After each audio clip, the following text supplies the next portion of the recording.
I'm the kind of person, if I see someone doing very well in the industry, like I've reached out to a lot of other buyers agents or business people, and I've just called them and just asked them for 10 minutes of their time and just asked as many questions as they let me ask. And from that, I've just built friendships with them that anytime I have a problem with something, I just ring them and go, what's my best option?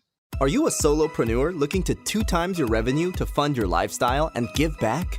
Well, this podcast is for you. We bring you inspirational guests sharing actionable tips to solve many of the struggles you face each and every day. And now over to your host, Paul Higgins.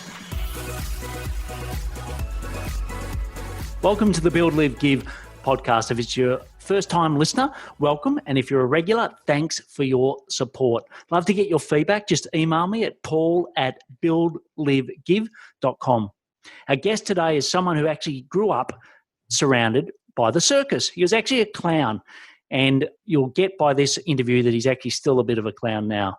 But he went into hospitality, then into construction. And whilst the money was great, he just didn't have the right quality of life. So he left to support his 2 twins, aged 2, and also his wife, Ali, and wanted to put them first and then money second. So he was also helping his friends and family to buy and renovate houses. And that was something he loved and he was passionate about and something he could do while supporting his family. So now he's turned that into his full-time passion and business. So while I listen, he talks a lot about how you can take the cash that you generate in your own business and invest it in a great asset being residential property. He also talks about the importance of mentors and how to get access to them, and also about his killer morning routine. I wouldn't advise everyone to do it, but he's got some great tips in there. So what I'll do is now hand you over to Oliver Jackson from Living Property. Welcome, Oliver Jackson, to the Build, Live, Give podcast. And Oliver's from livingproperty.com.au. So, Oliver, welcome. Thanks for having me, Paul. I'm excited to be here. Yeah, no, look, my pleasure to have you on the show. So I always kick off with, what's something that your family or friends would know about you that we wouldn't?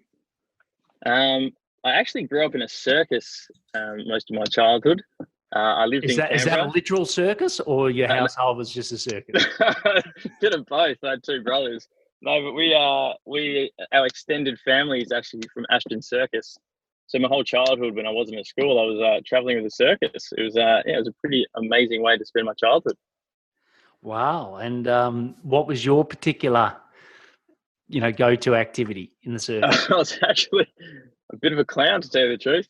I was a clown when I was a kid. A bit of juggling, some hand balancing, nothing crazy. Just a kid having fun. It was amazing. Brilliant. And I'm assuming that took you all over Australia. Did you travel? Literally everywhere, every town. A lot more traveling back in the day. I think they stay in places a lot longer now. Back then it was one town, one night, next place, next town, next night, same thing. It was crazy. It's great. Wow. And have you still got family members involved? Yeah. That one circus is now split into about 5 different circuses. They're all still going strong. Ah, fantastic. Excellent. And do you still have the clown outfit, or is it a bit small? That doesn't fit me anymore, thank God. Excellent. And, tell me about your journey of, I suppose, moving from construction into your own business. Yeah, so I started in the hospitality industry for about 10 years. I owned a bar and a cafe for a little bit, for a few years. And then I had the opportunity to start in the construction industry. And I was doing it for about 7 years. And although the money was actually quite crazy, I just literally had no time to do anything, like 6 days a week, 12 hours a day. I didn't get to see my kids. There was lots of traveling. It was like most people in construction, they can't leave because the money's so good, but it just consumes your whole life. You're tired. You just don't have time to do anything else. So I tell you the truth, when I actually got out, it was the greatest thing. Although starting your own business is scary, it was the greatest thing I've ever done. I'm happy I've done it. Brilliant, great. And when you made that, what were some of your biggest fears at the time when you made that step? My kids starving. There's so many fears. Every day there's fears. it's obviously, not making money is a scary thing, but then obviously making lots of money and not being able to enjoy life is more scary to me. Yes. Like the 9 to 5 or the 7 to 7 that I was doing is a much more scary thought for the rest of my life than having to struggle and try and hustle your way through your own business. So yeah, obviously I have fears every day, but yeah, I enjoy overcoming those over being stuck on the same place every day, 6 days a week. Great. And who sort of supported you? Because no doubt you saw how, your family history and working in circuses, running small businesses, but for you, who sort of helped you as you set up your own business? So I've got a few mentors. I'm in a mastermind group. To tell you the truth, I'm the kind of person, if I see someone doing very well in the industry, like I've reached out to a lot of other buyers agents or business people, and I've just called them and just asked them for 10 minutes of their time and just asked as many questions as they let me ask. And from that, I've just built friendships with them that anytime I have a problem with something, I just ring them and go, what's my best option? And 99% of people are so helpful with helping people with small business because they've been there before. And I think that once people are successful, they actually enjoy giving back and helping other people because it makes them feel young again, like when they started. So it's been actually a pretty awesome experience. Yes. So I know there's probably a lot of people listening right now and thinking, gee, that sounds really simple, but I'm just petrified to make those calls. And, they're busy people, why would they talk to me, etc. Just take me through, or take us through that mindset and how you've overcome that. I've found the higher up and the more experienced and the more popular they are at what they've done are the ones who are more keen to give back to you. If someone's at the top of their game, for some, maybe I'm not sure because I'm not there yet, but they are the most generous with their time and their knowledge. And not one of them has ever, it might take 3 months to get a meeting with them, but not one of them has ever turned me away. Which is even in the industries that I'm not in. I've run people in the personal training industries, gym owners, hospitality people, like people that own a bunch of nightclubs, just to ask them their experience on business, and not one person has ever said no. Like literally not one person. Yeah, and any tips on, is it better to go warm introduction, cold? What are some of the things that you've learnt over your journey when you're reaching out to them? Straight up phone call. Get the number. These days you can get anyone's number somehow, and I've just straight ring them. If you know someone that knows them, obviously it makes it easier, but I straight up just call them and say who you are, tell them why you respect what they do, and just ask them, even if you can't meet them, just ask them for 2 questions and you'll get something out of it. Great advice. And speaking of advice, what's one bit of advice out of all of those mentors you've called that's really stuck with you? Get comfortable with the uncomfortable. Great. And what's sort of an example of that for you so far? Social media. Doing like with my business, a lot of it's on social media, and I hate doing videos. I used to do 10 or 20 goes on a video. But all I just kept thinking was you just got to get comfortable doing it because it's going to make a big difference. And just really just going, you know what, who cares? Just do it. That has just made me do them more and more and more. And now I'm getting so much more comfortable with them. Like I'm going to be doing live seminars and all that kind of stuff that I never thought I'd be able to do. But just getting comfortable with being uncomfortable has really been a major thing for me. Yeah, great advice. Well, we'll move into the build section, which is a little bit about the business you're running now. So first, when someone asks you, hey, Oliver or Ollie, what do you do? How do you best answer that? Best answer would be I help time-poor, busy professionals, young families, and pretty much anyone who doesn't have a clue or have any time to buy property. I buy investment properties Australia-wide, and I buy principal place of residence for people in Melbourne, Victoria. And we try and focus on buying properties that can be renovated, which we can project manage renovations for them. So you can build a bit of equity through the renovation. Great. And I know that there's a lot of speculation and a lot of people listening to this to around the world around property. What's your view looking forward, what's going to happen with property prices? I suppose let's start in Australia. Is your expertise? What's your crystal ball on property? I wish I knew the answer to that one. To tell you the truth, if you buy the right asset, if you're speculating, you're not going to get very far, I don't think. If you buy the correct asset, owner occupier appeal that you'd personally want to live in, even if you're not going to live there, in an area that's always showing good growth, people always need a place to live. If the property market goes down, rents will usually go up. So it's just, if you're buying the right asset in the right place where there's not heaps of greenfield and they can't just keep building more, I'm pretty sure in this country you'll be right. And is that sort of, the old classic near key infrastructure, so railway lines, schools, those type of things? Are they the key assets that you look for, or are there other things? Yeah, definitely. School zones is a massive thing now. I think a lot of people are deciding to, because there's so many good public schools now, that people are paying more money to live near a good public school and save the money on the school fees for the private school. So they're paying more for the house, but in the long run, it's going to be cheaper if they're getting a good public school and they don't have to pay for the $50,000 a year for a private school for 3 kids. Yeah, and I was talking to an expert the other day around drones, and I know that Uber's in Melbourne's just launching Uber Air, which will be, I'm assuming that's like a helicopter service. Yep. They're talking about having drones so that you can effectively be, let's say there's an infrastructure block. So anything that goes over, for our global listeners, there's a main bridge. It's not quite the bridge in San Fran, but it's a bridge that goes to another part of our coast. What they're saying that you could be in there, which is a traffic nightmare at the moment, but you'll just call a drone and it'll basically carry up to 4 people, and it'll just fly you to the city in 20 minutes or whatever. So it'll be crow flies versus, at the moment, road infrastructure. Have you heard that? And if you have, what impact do you think that'll have on where people buy property? That's no, I haven't heard it. That's incredible.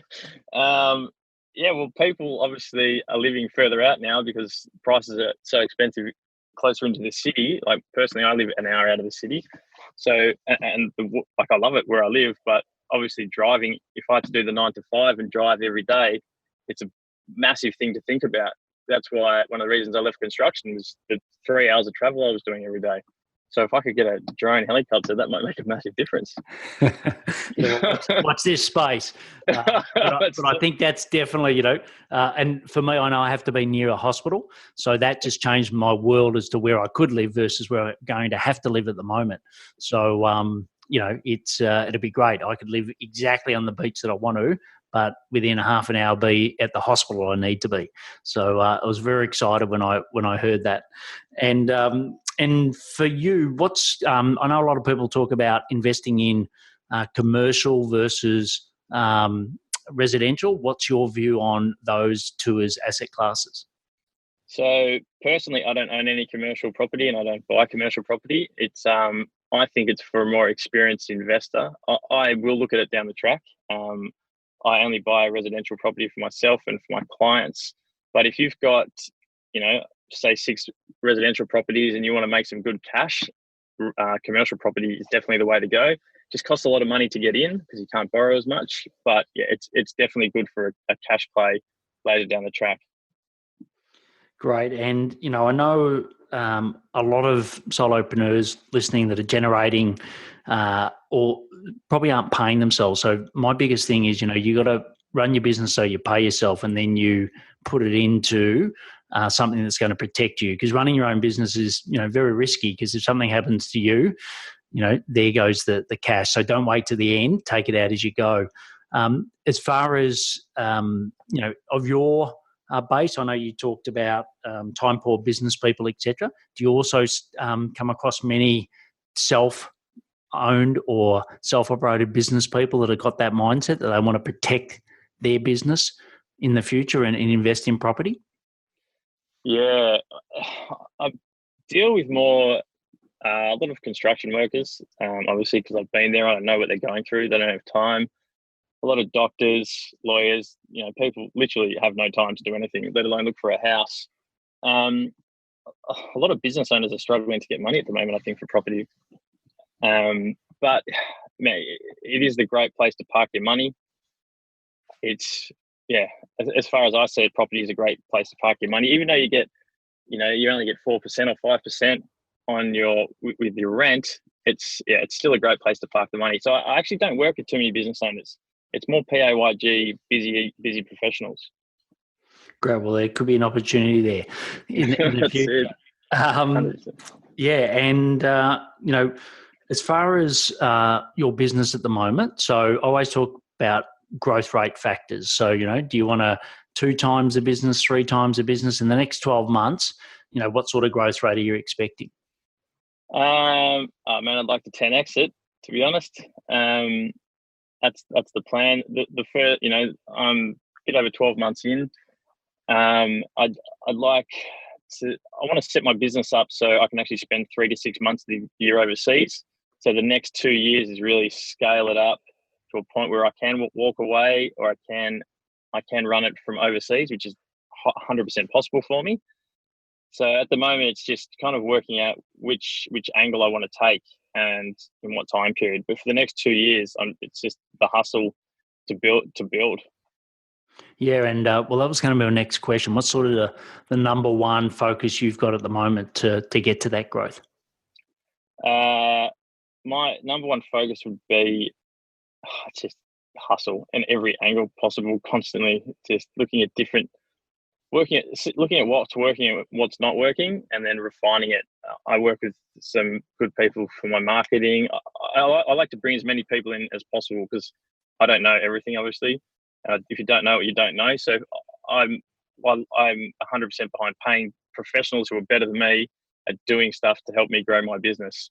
And I've been lucky enough to come across some really good people who are really willing to help. And that's, they can kind of look over it and see what's working for me and what's not more than I can, because that's their expertise. So I'm really finding that's really helping the growth happen really quickly. Great. And how do you know that they're the right people to work with? Literally all of them have been referrals from other people in the industry that's helped them. And they've not just been just because someone's the best in that doesn't mean you're going to get along with them. So it's get a referral for, say, 2 or 3 different people who all do the same thing, let's say marketing, and then meet with them and see which one you get along with. Because at the end of the day, you have to get along with them as well as them helping you grow your business. Because if you don't connect, then they're not going to really understand you and what you actually want to do. Yeah, great. And I suppose around your pricing and the way that you position yourself in the market, what have you done around that? So I'm just priced. It's a crazy difference in pricing in this industry, but the value you get, you pay for what you get. I think I work with a very small group of people. Like, I don't take on more than 10 clients at a time. Some companies take on 50. So we give a lot of detailed reports, and we really educate our clients as they go. We're not just like, give me some money, here's a property, you're buying that one. We really educate them along the way, tell them why they're doing it, give them reports. So yeah, our pricing's in the middle, but basically cool. And we try to over deliver. And was that a key? Was that a decision you made early to be quality rather than quantity, or is that sort of evolved as you've spent more time doing what you're doing? 100% been the focus from the beginning. I started this business to help people because what I was doing in construction was building my own property portfolio, and then I started helping friends do the same. They just like asking me questions, so I'd help them buy property, I'd help them renovate it, and I did it for like 10 or 15 times, and it kind of just organically happened where I was doing both jobs, and then I was like, hang on, this is actually a business. What am I doing? So the fact of just helping people doing what I did, it just evolved into a business, and that's pretty much the focus on the business. Great. And what's your number one source of leads? Referrals from business partners, so brokers and real estate agents, and social media. Great. And what are you doing on social media? Education, just giving people a lot of video content, a lot of data, as much information as possible. Everything that I know, I don't hold back on anything. I try and give people as much as physically possible, So when they are actually ready to take on the service, it's like they actually already know me because I've given them everything. I'm very genuine. I don't crap around. I just give them everything I've got, and if they still need the help, then that's the ideal client because they already know who you are. Great. And what's your preferred platforms? LinkedIn and Facebook. Great. And what are you doing in particular on LinkedIn that you think a lot of people aren't doing? LinkedIn's actually pretty good, to be honest. I reckon everyone's very supportive. Everyone's very genuine. As opposed to Facebook's a bit different, but there's just obviously more people on Facebook. I just find LinkedIn, it's just a more genuine, decent audience where you don't get too many haters and everyone's there to support each other, which I actually really enjoy. Yeah, and for you, so like what? Obviously, you're doing video, but what are the other things that are working for you on LinkedIn? Yeah, the videos and data. People love data. Like if you give them like some data and I give them my spiel and what I think about that piece of data or that myth, people love it. Like people just love to get education for, like, something quick that they can just look at and go, wow, I didn't know that before. And then you get thousands of people look at it, and then you get a lot of comments of people going, wow, that's really interesting. I didn't know that. That's the kind of stuff I try and do. Great. And we'll put the links to Oliver's or Ollie, but it'll be Oliver Jackson. You can find him on LinkedIn, but we'll put that link in the show notes. And as far as your team, so I know you've been 12 months, but who sort of supports you from a team perspective? So I've got my wife. We've got 2.5-year-old twins. So when she's not doing that, she helps me as much as she can. And I work with, obviously, like I said, some marketing people. I've got a lot of data analysis people that we work with, external companies that help. For me to travel around the country looking at every property is impossible. Yes. So I work with a lot of really reputable data collection agencies, like a company called Rivehouse. That's one of them. That really, it's like a team effort. It's it costs me a lot of money to use these people, but they're worth their weight in gold, to be honest. Yeah, and I know we sort of covered this a bit before, but, it seems like you've got a great ability to let go. You get great experts in to do the stuff that you may not have the time to do, the skills to do, etc. Is that an innate trait, something you've always had, or is that something you've had to work on? I find that if you want to learn, the best way to learn is to get someone who's doing it to teach you. And you got to pay for good advice. And along the way, you're never going to know as much as they know because they're the professional at it. But the little bits and pieces that I get from them is helping me explain to my clients how the system's going to work. Even though I'm getting someone else to do it, I'm learning myself on actually how it's all happening. And I've found, that's been the biggest thing for me for my business. Yeah, I think it's a great tip, and that's why we've got about 400 experts around the world, and I'm always a big believer in just bring it forward. If they're doing it every day, they're getting all the little nuances. And I know with LinkedIn in particular, we do a lot of work with LinkedIn, and we can take someone's post from maybe 2 to 500 views to 2 to 5,000 views in the matter of a couple of weeks. So, you could spend years doing that, or you could just bring it forward. And I think that's what you're doing. So before we go into the live section, I'd like to talk about some killer content on LinkedIn, which you've got Oliver's. So you can go and see his great content in his video. And also you can search for Build, Live, Give and find me as an employee, and send me a personalised invite to say that you heard Ollie and I on this podcast, and connect. And, I post daily, and similar to Ollie, I believe in giving really good content, actionable content, giving my best, and you can find that on LinkedIn. So now into the live section. So what are some daily habits that help you to be as successful as you've been, Ollie? I'm religious on my morning routine. I used to start at 4:30 in the morning, but now because I'm out of construction, I'm at 5:30. I wake up every morning. I go to the gym. I then sit on the beach. Middle of winter in Melbourne, I meditate. I do a lot of breathing exercises, Wim Hof kind of pranayama breathing, and meditate. And then I swim in the ocean. I freeze for about 5 minutes, and then I jump in the sauna. I meditate again in the sauna, and then I jump in the cold shower. And then I go home, wake my kids up, make them breakfast, and then my day's begun at, say, 7 a.m. Brilliant. And I think I liked a lot of that other than the word cold. I'm not quite there. We've got a pool and a spa, and the best I get is I jump in the pool, which is about 10 degrees, and then straight into the hot spa. Anyway, there's definitely merits in it. I'm just not quite there yet. And on average, how many hours are you working a week at the moment?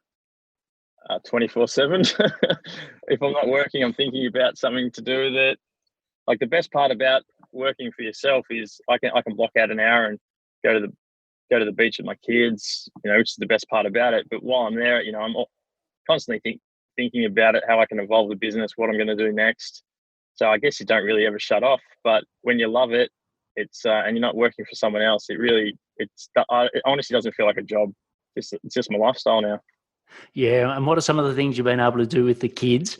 That you've mentioned a couple. What are some other things you've been able to do with your twins that you wouldn't have done if you're in construction?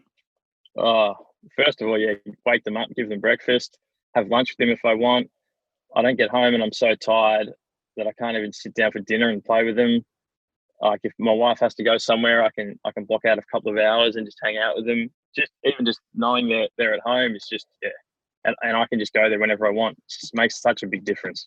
Yeah, and the good thing is, with their schooling to come, to be able to just go and pick them up and be there for their schooling. I'll never forget when, I'd get a call and I might be anywhere in Australia or anywhere in the world, and it's like, can you come up and pick your sick daughter up? And I'd be like, no, sorry, I can't do that. Whereas now, it's just like, yep, no problem, I'll be there in 15 minutes.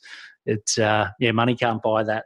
And Yeah, exactly. Ali, you spoke about Ali, so she's listening to this podcast right now. So what would you like to say to her about the support she's given you through this transition? I just keep dealing with the ups and downs. Running your own business, no matter how awesome it is, definitely has its down moments. And just to have her support for me to just go and have a whinge to her about whatever is going on at the time, help talk me through it. It makes a very big difference. Excellent. Well, the next section's the give section. So what's a community or a charity that you're passionate about, and why? So I've been thinking about going to spend a lot of time in nursing homes. I find a lot of older people kind of get forgotten about, and what you can learn from them, from what they missed out on in life, what they wish they had done, what they just, there's so much you can learn from people that are at that part of their life that I really am going to be passionate about that part of my life, I think. Great. And I've got to ask the obvious question: is that with or without the clown suit? I'll take it if I have to. Very good. So the last section is the action section, where I ask you some questions to get some rapid fire responses. So the first is, what are your top 3 personal effectiveness tips? If you ever have any problems, ring someone who knows better than you and get them to help you overcome it. Routine's super important. Like, my morning routine, if I don't do it one day for whatever reason, it ruins my whole day. And don't forget to sit back, reflect, have gratitude for what you're doing and what your life's doing, and just every day just sit down and think about why you're doing it, what you've done, and it'll just keep you energized to just keep pushing through. Great. And what's some tech in your business that you couldn't do without? A phone. A lot of data websites like RP Data, Ripehouse, all those companies that spend millions of dollars, and you just pay a small subscription for you to learn what they do, you couldn't live without it these days. Brilliant. And what's the best source for you? I know you talked about mentors a lot, but what's another source for you to get some great ideas for your business? So I'm into Mastermind Groups, which really make a big difference. Just being accountable to each other, having other people who have had the same problems, or they've had that problem and they've overcome it, or you helping them overcoming their problems, is probably the number one thing I've done. It's just like, I'd say, you group 10, 20, 30 people. And it's just the accountability part of that is the one thing that's made me do so many things I didn't want to do. Even within the first week of when I joined a mastermind group, I did 10 things that I've been putting off for 6 months. It's incredible. Great. And are they paid or are they peer-based free? Paid. Paid? I find if people have skin in the game, they're more honest and give everything because they're like, I've put a lot of money into this, and they give everything they've got. Excellent. And the last question's the big one, saved it to last. So what impact do you want to leave on the world?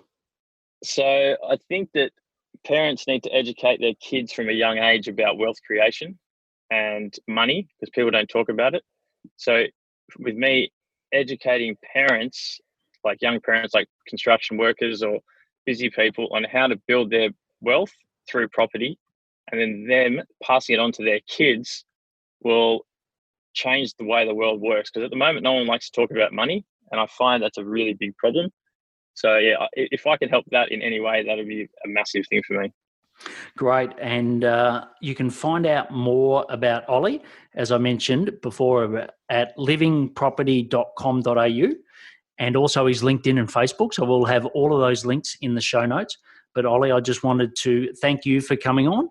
I love what you're doing and helping people. And I also love the fact that you're now spending time with Ali and your 2 twins at 2.5, which I'm sure will keep you very busy. So thanks for coming on the show today.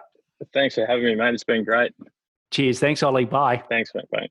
So that was a great interview with Ollie, and I've got my 3 key takeaways. So one is get a mentor, and the more experienced mentors are willing to give you more information. So don't be scared by that. Go and approach the best in your industry and ask them a couple of key questions, and he gives some great ways of doing that. The second is be comfortable with the uncomfortable. So he talked about video. I think that's so important, that it's never as scary as what you think.